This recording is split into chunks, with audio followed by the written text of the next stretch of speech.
وعلیکم السلام ورحمۃ اللہ وبرکاتہ۔ شاہد صاحب، آپ نے یہ کلپ مجھے پرسنل میں بھیجا تھا، میں نے یہاں گروپ میں ڈال دیا ہے اور اس کا جواب بھی یہاں گروپ میں دوں گا، کیونکہ یہ اتنا قیمتی کلپ ہے، اتنی قیمتی گفتگو ہے۔ میرا دل چاہا کہ گروپ کے تمام ممبران اس کو سنیں اور ان کے ایمان کے اندر نکھار آئے اور پتہ چلے ان کو کہ مخلص مومن کس طرح کے ہوتے ہیں، کہ گروپ میں بھی وہ اسی طرح کی باتیں کرتے ہیں اور پرسنل میں اگر کوئی میسج بھیجتے ہیں تو وہ بھی ان کے ایمان اور عقیدے کے اندر کوئی کمی نہیں ہوتی ہے۔ تو جس انداز سے، جس ماحول کے اندر انہوں نے یہ کلپ ڈالا ہے، مجھے اپنا ایک پرانا واقعہ یاد آ گیا۔ جب 1995-96 کی بات ہے، جب ہمارے خلاف ایک کیس ہوا تھا، علاقے کے لوگوں نے ایکا کر کے ہمارے خلاف ایف آئی آر کٹوائی اور بڑے سنگین الزامات لگائے۔ کوئی مذہبی دفعہ ایسی نہیں تھی جو نہ لگائی ہو، 5 دفعے، اور ان کی سزا صرف اور صرف موت تھی اور ناقابل ضمانت، یعنی اس کیس کی ضمانت ہی نہیں ہے۔ تو ہم 3 لوگ تھے، ایک میں تھا، ایک میرے بڑے بھائی الیاس صاحب تھے جو آج کل ناظم ہے وہاں مسجد توحید چکری وکیلاں کے، جن سے آپ لوگوں کی گفتگو بھی ہوئی ہے، اور تیسرے ہمارے اسی گاؤں کے ایک تھا، تو میرا بچپن کا دوست تھی، اور اسی دوستی کی وجہ سے جب یہ دعوت میرے تک پہنچی تو وہ ہمارے ساتھ ہو گیا، لیکن تھا ذرا یعنی جس طرح منور سلطان اور اختر بیگ کے مزاج کا تھا، اب لوگ سمجھ جائیں گے کہ اس کا مزاج کیسا تھا۔ بہرحال بڑے جوش میں کئی دفعہ آ جاتا تھا اور کہ ارشد صاحب انشاءاللہ اس دعوت کے لیے ہم یہ کچھ کر دیں گے، وہ کچھ کر دیں گے، ہم آخری دم تک۔ بلکہ ایک دفعہ مجھے یاد ہے کہنے لگا کہ ارشد صاحب جب ہم بالکل بوڑھے بھی ہو جائیں گے نا تب بھی ہم انشاءاللہ دعوت دیا کریں گے، ادھر جائیں گے کبھی ادھر جائیں گے۔ میں تو بہت خوشی ہوتا تھا اس کے جذبے سے دیکھ کر، اور میں کئی دفعہ کہہ بھی دیتا تھا سجاد صاحب یاد رکھیے گا کہیں بھول نہ جانا اس بات کو۔ ایک دفعہ جوش میں آئے، کہنے لگے ارشد صاحب ہم اس دعوت کو جاری رکھیں گے، اگر ہمیں قید بھی کرا دیا، ہمارے خلاف کوئی کیس بھی بن گیا، ہم جیل کے اندر بھی یہی دعوت دیں گے۔ میں کہا ماشاءاللہ یہ جذبہ ہونا چاہیے۔ پھر میرے منہ سے نکل گیا، میں کہا سیاض صاحب اس بات کو ذرا یاد رکھیے گا، کیونکہ میں جانتا تھا کہ یعنی پکا کرنے کے لیے، تاکہ انسان جب کوئی اس طرح کے الفاظ بول دیے جاتے ہیں تو پھر وہ ذرا اس کو پکا ہونے میں مدد دیتے ہیں۔ حالات واقعات کا کرنا ایسا ہوا کہ جب وہ کیس بنا، ہمارے خلاف گرفتاری ہو گئی، اور جوڈیشل لاک اپ میں جب گجر خان میں نے دعوت اللہ کی، یا صاحب یا سجن، اے میرے جیل کے ساتھیوں، جب میں نے یہ مسئلہ بیان کیا تو سجاد صاحب کی کانپیں ٹانگنا شروع ہو گئی اور کہنے لگے ارشد صاحب، اس طرح ہاتھ جوڑ کے، ارشد صاحب یہاں نا بڑا مسئلہ بن جائے گا۔ میں کہا کون سا مسئلہ بن جائے گا، جیل میں تو پہلے سے ایسے آگے کہاں لے کے جائیں گے۔ تو پھر میں نے یاد دلائی وہ بات، میں کہا سجاد صاحب آپ کو یاد ہے آپ نے کہا تھا کہ ارشد صاحب اگر کبھی جیل بھی جانا پڑ گیا تو وہاں بھی یہی دعوت دیں گے، تو میں نے وہی دعوت دے رہا ہوں نا۔ تو یقین کریں، الیاس صاحب بھی شاید اس کے گواہ ہیں، پتہ نہیں ان کو یہ بات یاد ہے یا نہیں۔ کہنے لگا کہ ارشد صاحب میں غلط کہا کرتا تھا۔ میں کہا ٹھیک ہے سیاض صاحب ذرا صبر کریں، حوصلہ رکھیں، اور دعوت تو میں نے دینی ہے۔ وہ اس میں پھر ظاہری بات ہنگامہ ہو گیا، ادھر ہی ایک شیعہ تھا وہ پیٹنا شروع ہو گیا، ایک دم پولیس والے آ گئے اور آ کے ان کا یہ کیا مسئلہ ہے، ان کا یہ بات ہم نے کی ہے، اس کو کچھ بھی نہیں کہا، ہم نے تو اللہ کی بڑائی بیان کی ہے، تو اس پر یہ پیٹنا شروع ہو گیا۔ تو پولیس والے کہتے ہیں کہ یہ بڑا مسئلہ آپ نے کر دیا ہے، یہ تو اگر اوپر رپورٹ چلی گئی تو آپ کو پھر اڈیالہ جیل بھیج دیں گے۔ تو میں نے پوچھا میں کہ اڈیالہ جیل، نام تو سنا ہوا تھا لیکن بڑا جس انداز سے اس نے ڈراوا دیا، میں کہ یہ اڈیالہ جیل میں کیا ہے، وہاں کیا کرتے ہیں، بندے کھاتے ہیں؟ کہتے نہیں جی وہاں وہ تو، یہاں تو صرف 40-50 آدمی ہیں، وہاں تو 5000 آدمی ہیں، اتنے زیادہ ہوتے ہیں اور بڑی جیل ہے۔ تو میں نے کہا چلو اچھا یہ دعوت ادھر بھی پہنچے گی۔ وہ واقعی چونکہ رپورٹ تو اندر ہو گئی اوپر، تو دوسرے دن صبح صبح پولیس والے آئے اور کہنے لگے کہ آپ کو اڈیالہ جیل شفٹ کیا جا رہا ہے۔ اس جہاز صاحب اور گھبرا گئے، اس کے سسر بھی آئے ہوئے تھے، تو وہ سسر کہنے لگے اس کو کہ نہیں، وہ کہنے لگا سسر کو کہ میرے بچوں کا خیال رکھنا۔ اس نے کہا چپ کر، وہ بڑا کھلے الفاظ والا، چپ کر، تو یہ بچوں کی بڑی فکر ہے، بچوں کی فکر ہوتی تو یہاں نہ آتے۔ تو ہمیں لے گئے اڈیالہ جیل لے گئے۔ تو بہرحال یہ ایک اور دوسری داستان ہے، میرا نیٹ کے اوپر ایک پورا یہ مضمون چل رہا ہے اڈیالہ جیل کا سفر، اگر کوئی اس سٹوری کو سننا چاہے تو اس میں وہ سن سکتا ہے۔ بہرحال جو بات میں ابھی کہنا چاہ رہا ہوں وہ یہ ہے کہ جب 2.25 مہینے بعد ہم جیل سے رہا ہو کے واپس آئے تو سجاد صاحب انتہائی گھبرائے ہوئے تھے، اور ہمارا ایک حفیظ زاد ہے، وہ ساتھی بھی تھا اس وقت، اب وہ سجدہ تعظیمی کے معاملے میں علیحدہ ہو گیا ضد میں آ کے۔ تو اس کو کہنے لگا، یعنی یہ اس نے بات ہمیں بتائی کہ سجاد میرے پاس آیا اور اس نے کہا کہ ارشد کا ساتھ چھوڑ دو۔ اس نے کہا کیوں؟ کہتا ہے ارشد جان سے مروائے گا، یقین کرے، کہتا ہے ارشد جان سے مروائے گا۔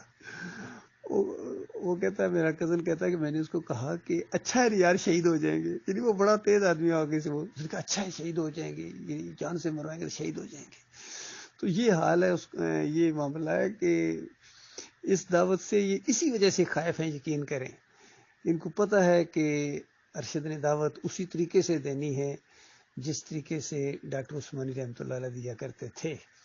اور اس وجہ سے بڑے حالات خراب بھی ہو سکتے ہیں، مشکلات میں ہو سکتی ہیں۔ محمد حنیف صاحب مجھے کہنے لگے ارشد صاحب پرچے کٹ جاتے ہیں۔ میں کہا اچھا، آج پتہ چلا ہے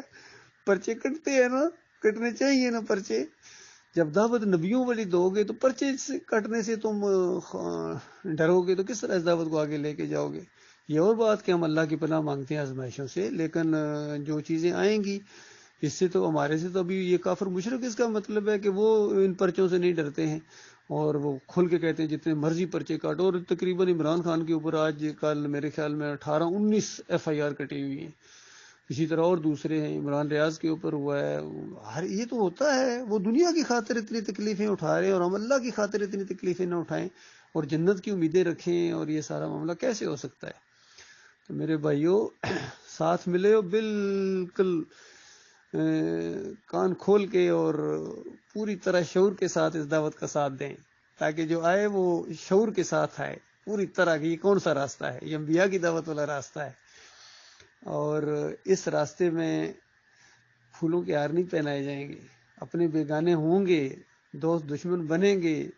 علاقے والے دیس نکالا دیں گے، ہتھکڑیاں لگیں گی، جیلیں جاؤ گے، اور اس کے بعد جا کے یہ آگے معاملہ بڑھتا چلا جائے گا۔ میں آپ کو یاد دلا دوں، قرون اولیٰ کے لوگ اسی طرح تیار کیے گئے تھے۔ جب بیعت عقبہ ثانی ہوئی، جب مدینے کے لوگوں نے آ کے ساتھ دیا اور نبی علیہ السلام کو اور صحابہ کو اپنے علاقے میں آنے کی دعوت دی کہ یہاں اگر ماحول تنگ ہے تو ہم اپنے علاقے میں آپ کو دعوت دیتے ہیں اور ہم آپ کا ساتھ دیں گے وہاں، تو وہاں عہد و پیمان ہوئے، اور مدینے کے ایک نوجوان تھے، وہ کھڑے ہو گئے، انہوں نے لوگوں کو کہا کہ لوگوں پھر سوچ لو، یہ دعوت ایسی دعوت نہیں ہے، یعنی وہ سمجھدار تھے، پہچان گئے کہ یہ وہ دعوت ہے کہ پورے عرب کی تلواریں تمہارے خلاف اٹھیں گی، بیویوں کو بیوہ اور بچوں کو یتیم کروانا پڑے گا، اس وقت اگر تم ساتھ چھوڑ دو گے اس دعوت کا تو تمہیں کوئی عذر نہیں بچا سکے گا۔ تو وہ بھی سمجھدار لوگ تھے، انہوں نے کہا ہم سب کچھ کریں گے۔ نبی صلی اللہ علیہ وآلہ وسلم سے پوچھا کہ یہ سب کچھ کریں گے لیکن اس کے بدلے میں ہمیں ملے گا کیا؟ تو نبی علیہ السلام نے یہ نہیں کہا کسی کو اتنے وہ جناب پیسے مل جائیں گے، گورنری مل جائے گی، یہ ہو جائے گا، وہ ہو جائے گا۔ نبی علیہ السلام نے ایک لفظ بولا، الجنہ، جنت ملے گی۔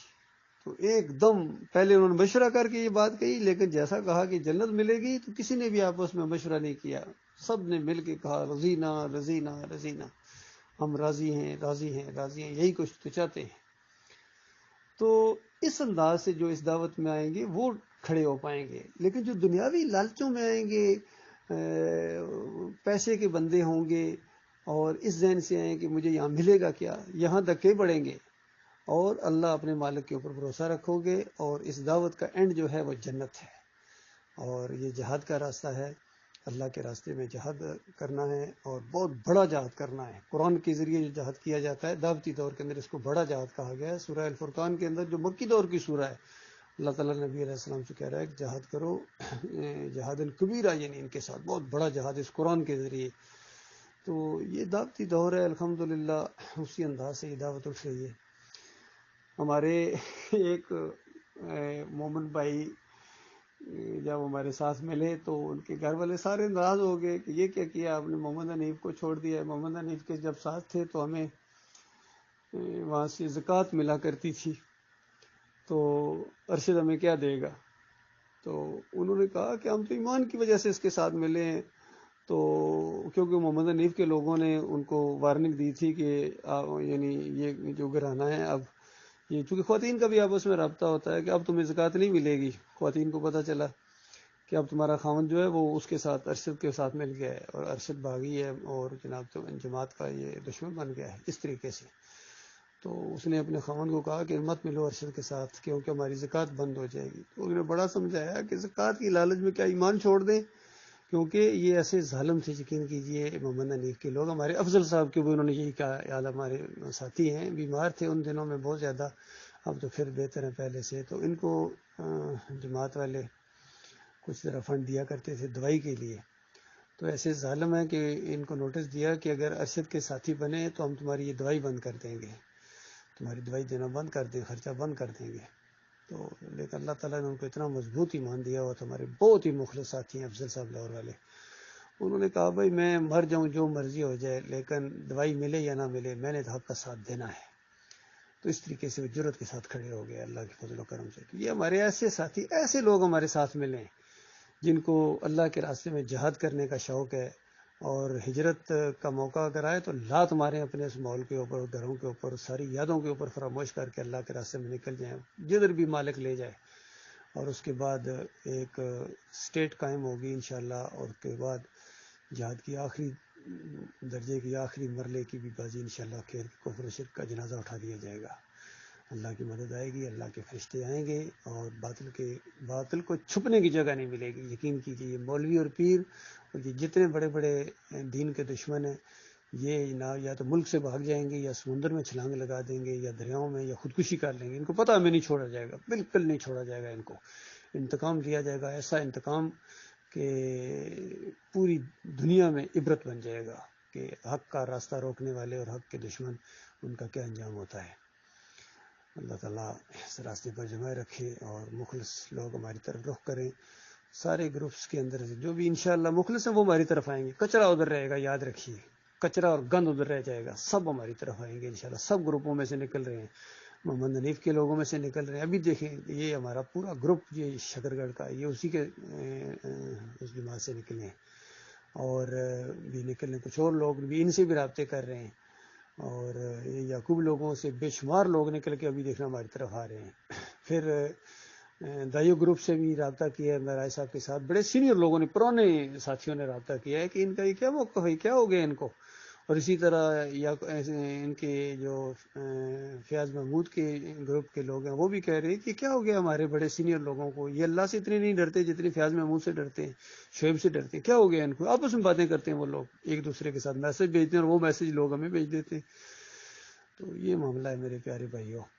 اللہ تعالیٰ آپ کو کامیاب کرے گا، بس ضرورت اس بات کی کہ جم جاؤ، کسی کی بات سنو ہی نہ ایمان کے خلاف، بالکل رد کر دو اس کو،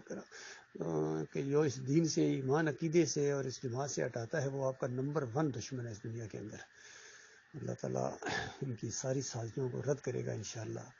ان کی منہ کی کھانی پڑے گی ان کو، آپ دیکھیں گے ذلیل و خوار ہوں گے یہ دنیا کے اندر بھی اور آخرت کے اندر بھی۔ اللہ تعالیٰ ہمیں ایمان کے اوپر جما دے، مومنوں کو آپس میں دل جوڑے رکھے مالک۔